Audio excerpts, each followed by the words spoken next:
Assalamualaikum warahmatullahi wabarakatuh dan selamat malam pemirsa. Senang sekali malam hari ini saya Dedi Irawan bisa kembali hadir menjumpai Anda di lobi Belajar Lebih Memahami. Pemirsa, karakter seseorang tidak bisa dipungkiri terbentuk sejak dia masih berusia anak-anak. Namun bagaimana jika anak-anak dekat sekali dengan kekerasan? Beberapa saat yang lalu di salah satu sekolah dasar di Bukit Tinggi, Sumatera Barat, terungkap satu kasus kekerasan yang melibatkan anak-anak, di mana seorang anak-anak ini juga melakukan aksi bullying terhadap temannya sendiri. Ini cukup ironis karena bagaimanapun juga seorang anak harusnya dimanfaatkan waktunya untuk bermain dan berkumpul bersama temannya tanpa ada kekerasan.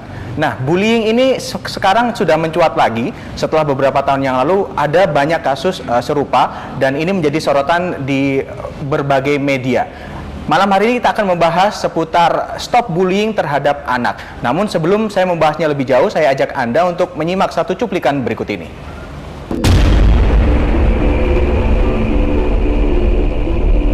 Saat ini publik tengah dihebohkan dengan beredarnya video kekerasan sejumlah siswa di salah satu sekolah dasar swasta di kota Bukit Tinggi, Sumatera Barat. Dalam video berdurasi 1 menit 52 detik itu, terlihat kejadian pengeroyokan dilakukan di dalam ruang musola sekolah. Video yang diunggah di jejaring sosial YouTube, tampak seorang siswi berpakaian seragam SD dan berjilbab berdiri di pojok ruangan. Sementara beberapa siswa termasuk siswi lainnya secara bergantian melakukan sejumlah adegan kekerasan.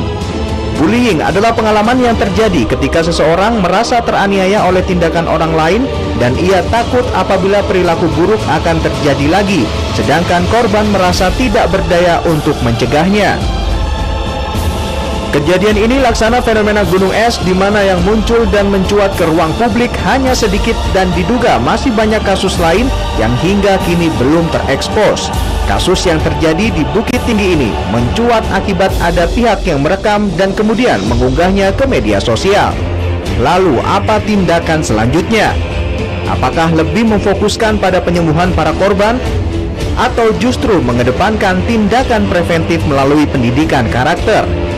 Semuanya akan dibahas malam hari ini di lobi Belajar Lebih Memahami. Ya, stop bullying pada anak. Itulah tema untuk lobi pada malam hari ini. Dan untuk membahas tema ini sudah hadir narasumber di studio. Saya perkenalkan kepada Anda. Yang pertama ada Ibu Leli Ika Mariati, Magister Psikologi Psikolog dari Universitas Muhammadiyah Sidoarjo. Selamat malam Ibu Leli. Di samping Ibu Leli ada Ibu Ajeng Niken, Koordinator Divisi Advokasi TESA Jatim. Selamat malam Ibu Niken. Selamat malam Mas. Saya panggilnya Bunda Niken ya? Iya. Nah, dikenalnya Bunda Niken. Boleh panggil apa aja. Oke, hari ini kita membahas satu topik yang mungkin cukup ironis ya ketika masih ada kekerasan yang melibatkan anak-anak. Ketika anak-anak juga melakukan tindakan kekerasan terhadap temannya sendiri. Kasus ini mencuat karena ada di laman sosial YouTube, ada video di Bukit Tinggi, kita tahu bersama. Saya tanya ke Ibu Leli sendiri, penjelasan tadi di awal video itu tentang bullying, apakah memang kurang lebih seperti itu atau ada yang masih kurang dari video tadi? Iya. Sebenarnya bullying itu kan dari bahasa Inggris yang artinya adalah penindasan. Menindas ya? Ya, menindas. Jadi bahasa menindas itu bentuknya bisa macam-macam, mulai dari kekerasan, intimidasi, seputar itu kekerasan, intimidasi, sehingga si korban itu merasa tidak nyaman. Itu, jadi kekerasan ini tidak hanya berupa fisik begitu ya? Iya. Tapi juga melalui ejekan mungkin. Jadi sifatnya, jenisnya itu bisa macam-macam, mulai verbal. Kalau verbal itu ya ejekan tadi. Ejekan gitu ya. Terus kalau fisik itu yang memukul seperti ditayangkan tadi itu, menendang dan lain sebagainya. Ada juga yang menyisihkan. Jadi mencoba agar orang lain itu mencoba untuk mengucilkan. Oke. Jadi dia itu terkucilkan. Berarti ada 3 jenis itu ya Bu? Ada lagi jenisnya lewat cyber itu. Oke, seperti apa kalau cyber? Nah, cyber itu ya mencaci maki tetapi lewat cyberbullying. Oke, jadi ada 4 jenis bullying ya. Verbal, kekerasan fisik, mencoba menyisihkan dari lingkungan, dan cyberbullying. Oke. Kalau Ibu Niken, Bunda Niken, di TESA Jatim itu saat ini seperti apa fokus pendampingan terhadap kasus bullying selama tahun 2014 ada berapa banyak kasus yang ditangani di Desa Jatim? Kalau di Desa 129 Jawa Timur sendiri ini kami sudah hitung kasus yang masuk sampai di bulan ini itu sekitar 700 sekian ya Mas ya. Itu dari berbagai macam kasus. Kalau untuk bullying itu memang tidak banyak, tetapi sekarang kita tidak bicara tentang jumlah. Ketika kita ngomong tentang banyak atau sedikit, kadang kita akhirnya mengabaikan karena sedikit. Bullying ini tampaknya masih sedikit terjadi di Surabaya, di Jawa Timur. Tetapi karena sedikit, karena kita terpaku pada jumlah, kita lalu mengabaikan, menganggap itu tidak terlalu penting untuk dibicarakan, tidak terlalu penting untuk diatasi. Nah, ini menjadi kesalahan kita. Akhirnya bullying terus terjadi terus-menerus, dan akhirnya sekarang kita baru sadar bahwa bullying itu ternyata yang menyebabkan masalah yang nggak kecil. Dan kita sama-sama tahu bahwa bullying itu akibatnya itu luar biasa, mulai dari stres, gila, bahkan sampai bunuh diri.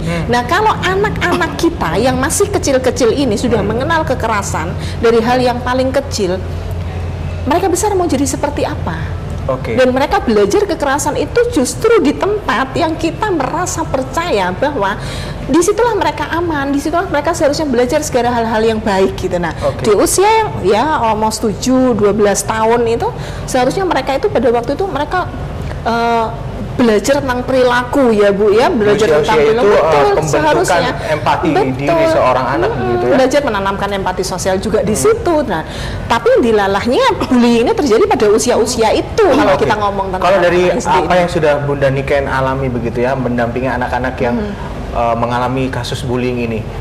Kalau tadi Bunda Niken saya kutip sedikit statement menganggap ini bukan sesuatu yang besar. Memang ada sikap semacam itu di masyarakat kita? Ya, karena mereka lihat itu biasa dilakukan oleh anak-anak kita. Dianggap sebuah kenakalan biasa. Betul. Padahal sebenarnya apa yang bisa kita katakan dengan biasa sehubungan dengan kekerasan? Apapun bentuknya, itu kekerasan itu bukan hal yang biasa. Seperti yang terjadi di Bukit Tinggi ini misalnya, di situ kan sebetulnya katanya karena anak ini mengejek ibu dari salah satu pelaku. Apapun yang terjadi, walaupun anak ini duluan melakukan tindakan di dalam bentuk mengejek atau tetapi tetap membalas dengan kekerasan lalu memberikan penekanan, akhirnya berbentuk seperti teror karena korban lalu merasa ketakutan, terkucilkan seperti yang disampaikan oleh Bu Leli, itu bukan hal yang bisa dibenarkan gitu. Apalagi itu terjadi pada saat ada guru, pada saat pelajaran berlangsung. Nah, di lingkungan bagaimana? Sekolah Dan ini bukan hal yang biasa lagi. Gitu. Kalau melihat adegan di video itu, sepertinya para pelakunya merasa sangat nyaman begitu. Melakukan kekerasan terhadap temannya sendiri, tidak ada hal yang memberatkan mereka begitu. Terkesan sangat biasa. Sudah sering kali mereka lakukan. Kalau Bu Leli, apakah memang bisa terlihat ciri-ciri seorang anak yang memiliki indikasi akan melakukan satu tindakan kekerasan terhadap orang lain, itu apakah bisa dilihat? Dijawab nanti Bu Leli, karena kita harus jeda dulu. Dan bagi Anda pemirsa yang ingin bergabung bersama kami untuk membahas satu tema yang berkaitan dengan bullying, Anda bisa menghubungi nomor telepon 031 582 596 54. Lobby akan segera kembali sesaat lagi.